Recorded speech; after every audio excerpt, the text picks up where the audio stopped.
I don't really know how to start these videos anymore, but anyways, this is Yugioh Championship 2006, I think is the name of this game. I'm not entirely sure. This is actually the Japanese version of the game, as you can tell by the fact that my deck here is actually in Japanese.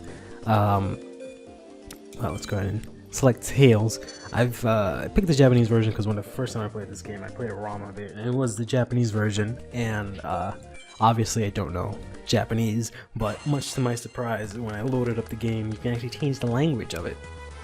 So this is actually, I think, not so much the Japanese version, but more the international release maybe, because you can change its language to be, I guess, English, but it's not like American English, it's British, or from England, maybe, because that's what the flag was, but this is more or less notoriously one of my favorite Yu-Gi-Oh games of all time.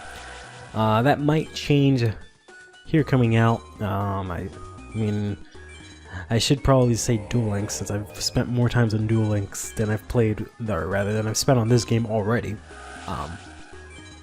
But this game is still a lot of fun. One of the main reasons I even like this game so much is just because it was so random that I picked it up. I was just like, you know, chilling, playing Yu-Gi-Oh on GBA a lot, and then this game just randomly came out, and it was just completely different.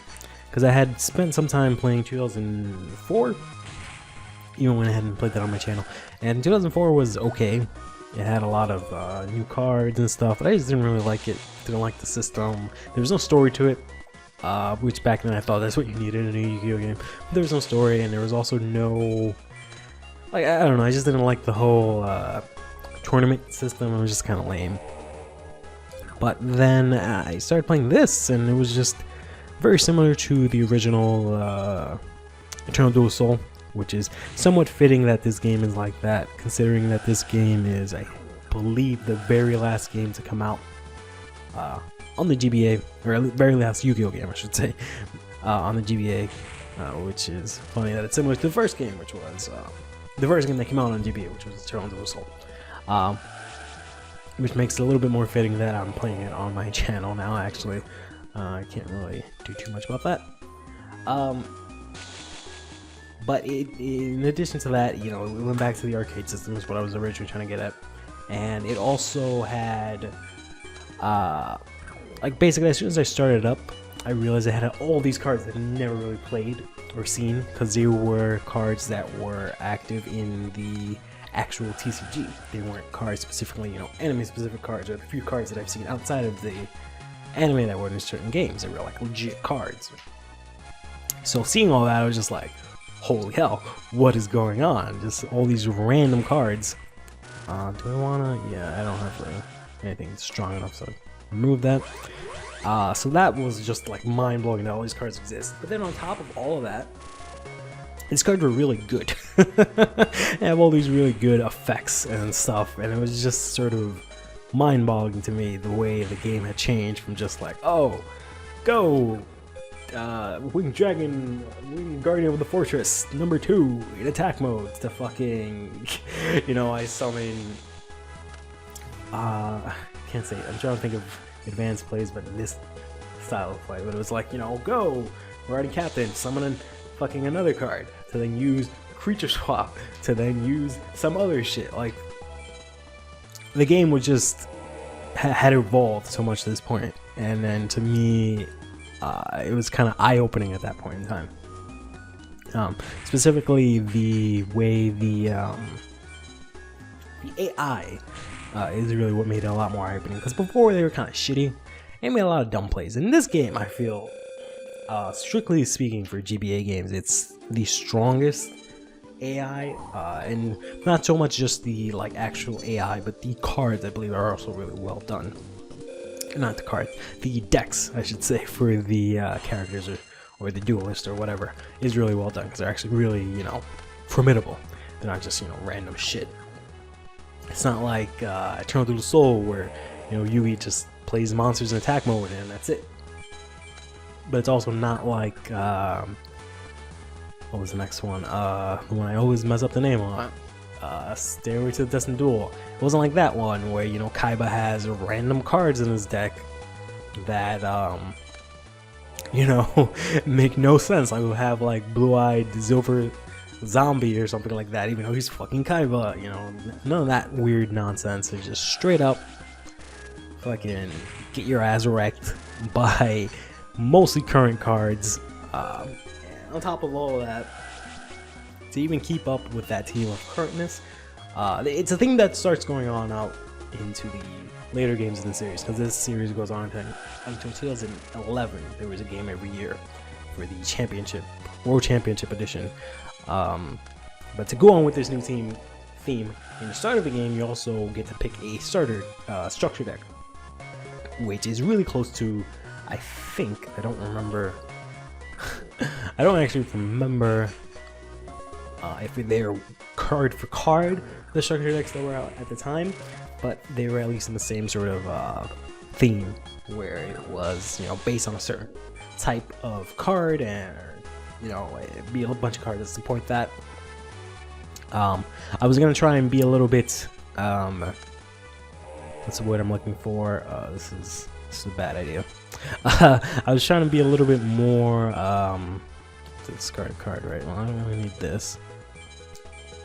A little bit more sort of adventurous and not use the same old crap that I always, because I always pick the warrior deck when I play this game. But as you can see, I'm still using that. Oh god, and I discarded, or I put back into my deck, Release Restraint, which is the only thing that could have helped me out in this situation. Gonna end up losing this second duel here, but I ended up just picking the warrior deck because I just didn't really care too much about the other decks. But you could have picked from the zombie structure deck. There's a dragon structure deck, like a wind dragon structure deck that has red eyes and armed dragon. I tried that one, but one, I hate dragons, and two, the deck really sucks. Has one of the worst, what is it called, red eye support with red eyes darkness dragon, which is the really lame one where you need to have red eyes on the field to summon it, and you tribute red eyes, and then after you tribute red eyes, you can fucking oh man, not like Swift Guy would have helped me much, because fucking this damn thing, and even if I attack it, I lose life points equal to my monster's attack. But red eyes darkness is garbage, because, you know, you have to do tribute, get red eyes out on the field, then tribute red eyes, you know, have darkness in your hand, because you can't do it from your deck or anything like that, then summon it, or special summon it. And then all it does is that it gains 300 for each dragon in the graveyard, which, you know, granted, considering you have to tribute a card to get it, means that you get a dragon card to get it. You get at least the extra 300. It starts out with 24, so it has 2800 attack. Or, sorry, that's not how math works. 2700 attack, which is, you know, okay, but honestly not worth it. But in any case, there's that, there's the zombie structure deck, there's obviously the warrior structure deck, which I'm using right now, there's a spellcaster structure deck, which is okay, there's a fire structure deck, which I was gonna actually end up picking, but I don't know, I went against it this time around, and there is, I believe, the water structure deck, which has, you know, the Veiled Dalos, or whatever the hell that dragon with the two heads that looks like a baby Slifer, whatever the hell that thing is called, they have that also,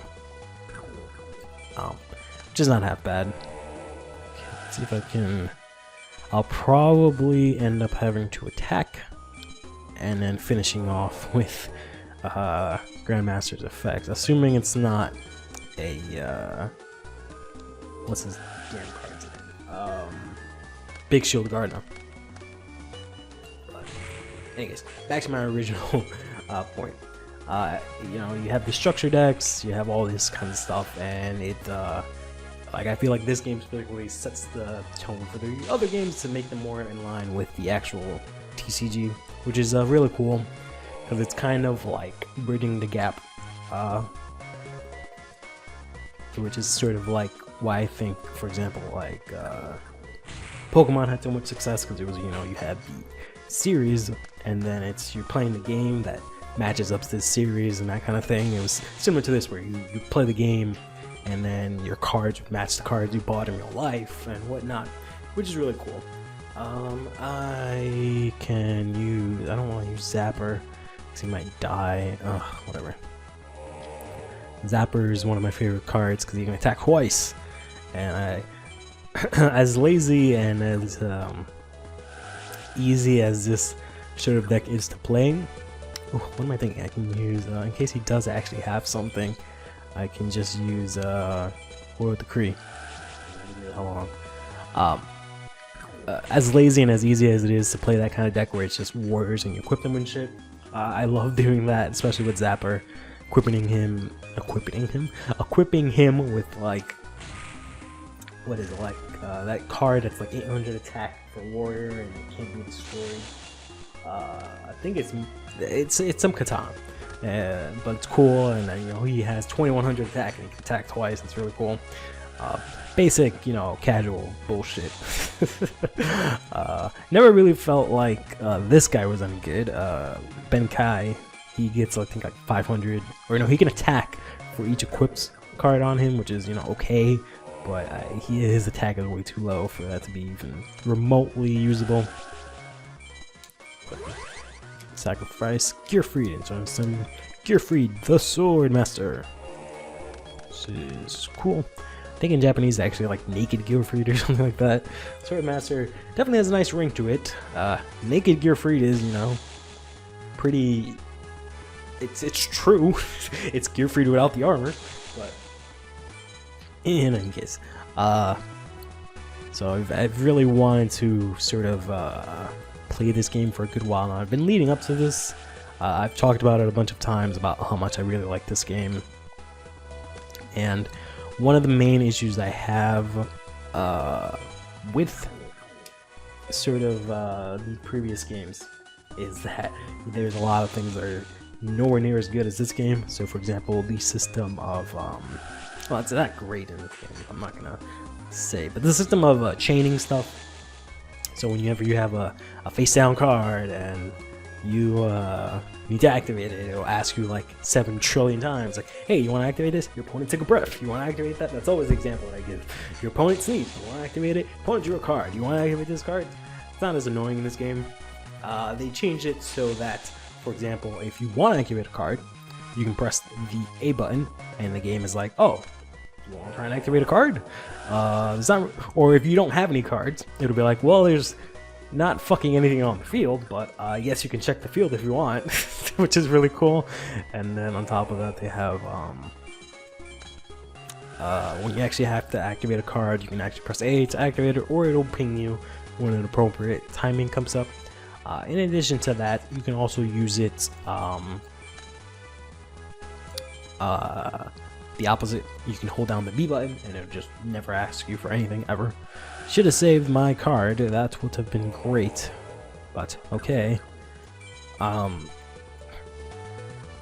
And like I said, the AI is just a lot better, you know, they don't do a lot of these stupid things. They don't cheat like in Eternal Duel of Soul, where they can like read your cards and they're like, oh, he has Mirror Force, let me not attack. You know, they don't do any of that kind of shit. Things like that is really nice. And one of the main things I like is that it has so many cards. But on top of having so many cards, it doesn't have a lot of the older dumb cards that, you know, I don't really give a shit about. Like, I'm sure it has some. I'm not gonna lie and say it doesn't have any. But it doesn't have a lot of those old, like, normal monsters that no one obviously uses. Like, I get it, sometimes it's fun to have or whatever, but honestly, fuck those cards. I'm tired of seeing them in every Yu-Gi-Oh game. Or I was tired of seeing them, I should say, in the past. It's kind of pointless to constantly have to see that and then never have them be used. It was just fucking loot box fodder at that point. It was the equivalent of sprays and voice lines in, you know, Overwatch and stuff, because it was just cards that they just had just so you can put them in packs just so you can get them and be like, oh fuck, I'll have to try again. It was just bullshit. But in any case, I guess I'll continue raving about this game next time. I haven't decided how I want to do cards in this game. I know I had a really fun thing in 2004 not the year, but the game, where I would open up a bunch of packs, and within those packs I would make cards. But I don't know how I actually do that this time around. I don't know what I'm gonna do with my deck. I'll decide that as we go along. But you can see here what's really cool also is that the packs are actually named the same as they are in real life. So these are actual packs, or the names of actual packs that they were in real life. So, you know, there's the Legend of Blue Eyes pack, which was the first pack, and they have Metal Raiders. I remember being in like summer school and hearing kids talk about Metal Raiders and Yu-Gi-Oh! I was like, what the fuck is a Metal Raider? But you know, all these other cards are all these other packs, these booster packs are really cool. There's Legacy of Darkness, fucking Invasion of Chaos. I don't know if they have card for card the same cards that you do in real life, but I guess we'll find out next time. Stay fresh.